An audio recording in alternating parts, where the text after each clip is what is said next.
The moment that I stopped counting how many days I'd had the headache, for the longest time I was like, okay, I've had this headache for 90 days. I've had this headache for 120 days. But when I stopped counting how long, that's when I was like, oh God, yep, I guess I'm a long hauler.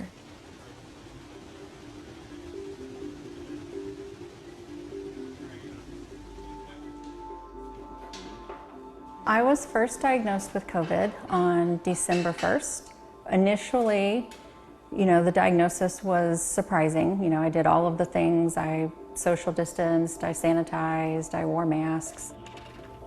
I was not getting any better. I mean, I was getting better, but it was really slow progress at that point. I still was not me. I was not good by any means. I felt so crummy and I had the worst headache. Trying to get a thought out was really difficult.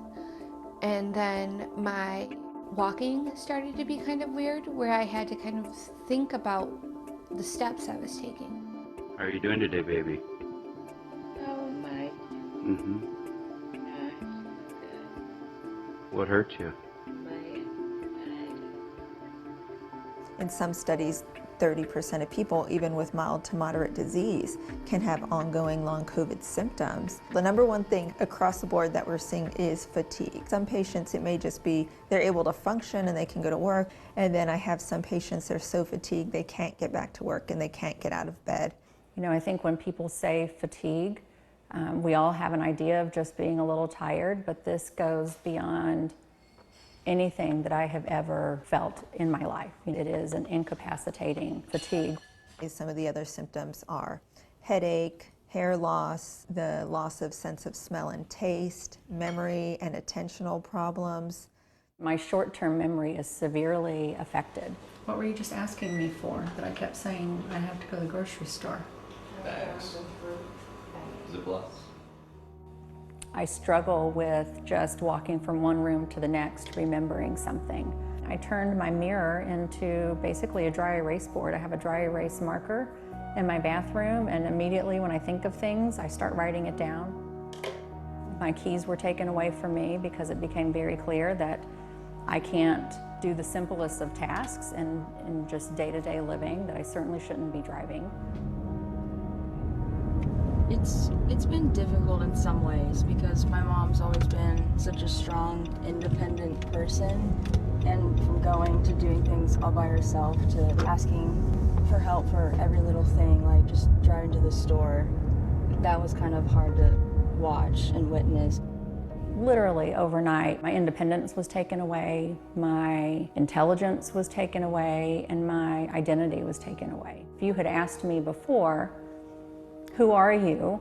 My first answer, of course I'm a wife and I'm a mother and I'm a lot of things, but my first answer would have been, I'm a physician, I'm a surgeon, I'm an OBGYN, and all of a sudden I was none of those things.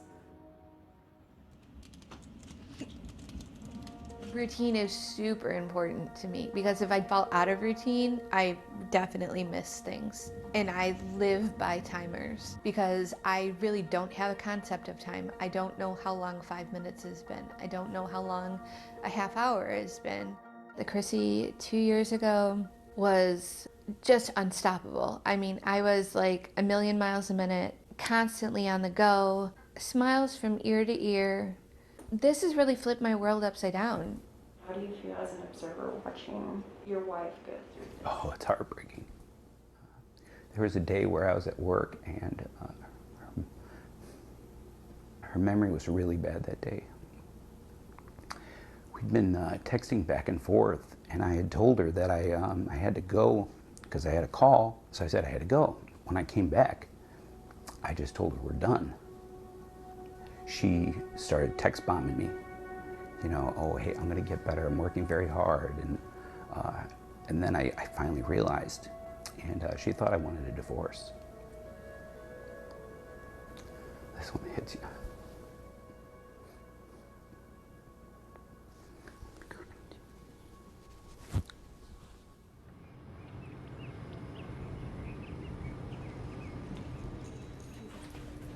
Hi. How are you? Good, how are you? How much physical activity are you trying to do? So I'm trying to walk every day.